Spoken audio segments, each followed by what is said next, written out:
हमको सबूत चाहिए। कौन कौन फिंगर प्रिंट से सब लगना चाहिए, कहाँ कहाँ क्या क्या हुआ है। सिर्फ ऐसे सजा सुना दिया गया, ये बात एगो तक जाना चाहिए। हम लोग उत्तर प्रदेश का अयोध्या जिला, जिसका नाम सामने आते ही मन मस्तिष्क में छा जाती है प्रभु श्री राम की छवि।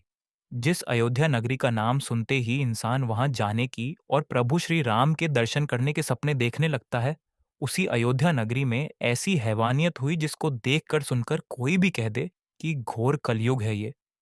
धर्म नगरी में भी हैवान की कमी कहाँ है। अयोध्या के सनवाल बेटी के साथ जो हुआ, उससे सभी की रूह अंदर तक कांप गई।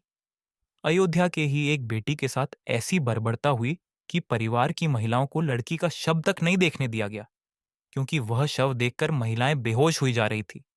असल में कहानी ये है कि गुरुवार को गायब हुई बेटी को जब परिवार ने गांव की गलियों में ढूंढना शुरू किया, तो बेटी तो नहीं मिली, बल्कि पहले मिले उसके कपड़े और फिर आखिर में मिली उसकी तितरी बितरी लाश, जिसे देखकर किसी का भी कलेजा मुंह को आ जाए, जिसे देखकर लोग की आंखें और मुंह खुले के खुले रह गए, कितने तो बेहोश होकर गिर पड़े।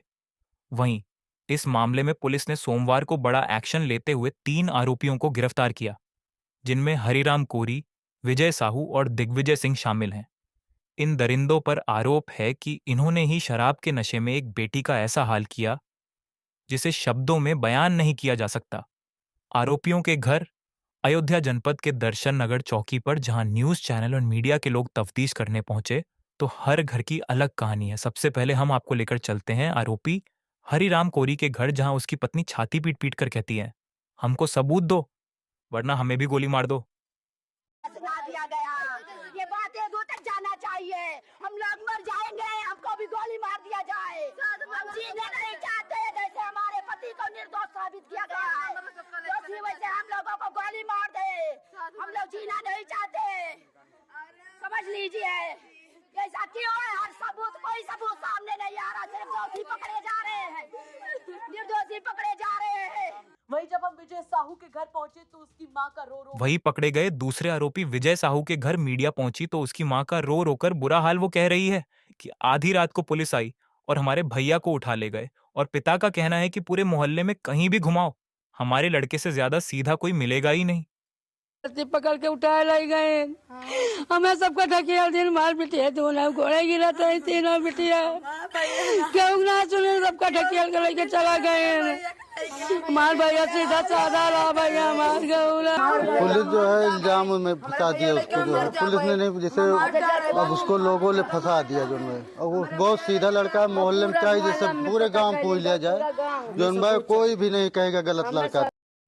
वही तीसरे आरोपी दिग्विजय सिंह के घर जब मीडिया पहुंची तो उसकी मां ने तो सीधे कह दिया कि 15 साल हो गए, उससे हमारा कोई नाता ही नहीं है। 15 से हमसे कोई नाता नहीं है।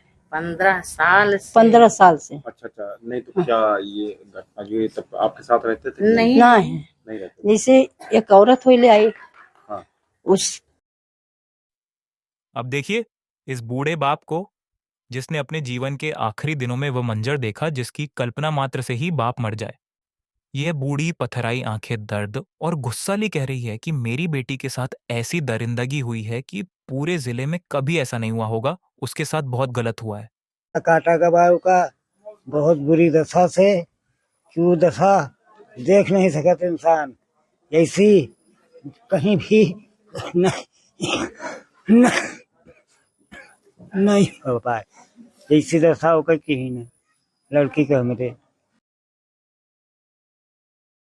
लेकिन क्या यही आजाद भारत है? क्या यही दुनिया है? क्या इस देश में कभी भी लड़कियां या महिलाएं सुरक्षित रह सकती हैं? यह भारत सरकार और केंद्र सरकार से बद्धा सवाल है कि ये कैसी दुनिया जहां एक बेटी जिसकी उम्र मात्र 22 साल थी और उसका ये हाल करते समय उसकी चीखें उन दरिंदों के कानों में नहीं गूंजी, उनके हाथ नहीं कांपे किसी की बहन बेटी से ऐसी बर्बरता करते हुए जिसे शब्दों में बयान नहीं किया जा सकता। आरोपी कल को दोषी बनेंगे, सजा होगी, और क्या ही खबर सजा होगी भी या नहीं। इस देश में कितनी लड़कियां, कितनी महिलाएं भरी पड्डाएं हैं जिनके साथ ये सुलूक हो चुका है, लेकिन अभी तक इंसाफ नहीं मिला। तो क्या इस बेटी को इंसाफ मिलेगा या यह भी हुकूमत की भेंट चढ़ा जाएगी? अगर न्याय मिल भी जाए, लेकिन एक हंसता मुस्कुराता चेहरा, एक खुशहाल परिवार, इस पत्थर दुनिया से हमेशा हमेशा के लिए चला गया।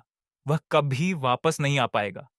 मेरी सरकार से अपील है कि इसकी बहुत गहराई से जांच हो और दोषियों को फांसी हो, क्योंकि ऐसे दरिंदों को जिंदा रहने का कोई हक नहीं। कमेंट में अपना ओपिनियन दीजिए कि क्या इस बेटी को इंसाफ मिलेगा। इस वीडियो को ज्यादा से ज्यादा शेयर करिए ताकि कानून और इस देश के राजनेताओं और सरकार तक ये बात पहुंच सके और इस बेटी को न्याय मिल सके। चैनल को सब्सक्राइब कर दे ताकि ऐसी घटनाओं से हम आपको अवगत कराते रहें। धन्यवाद, मिलते हैं अगले वीडियो में।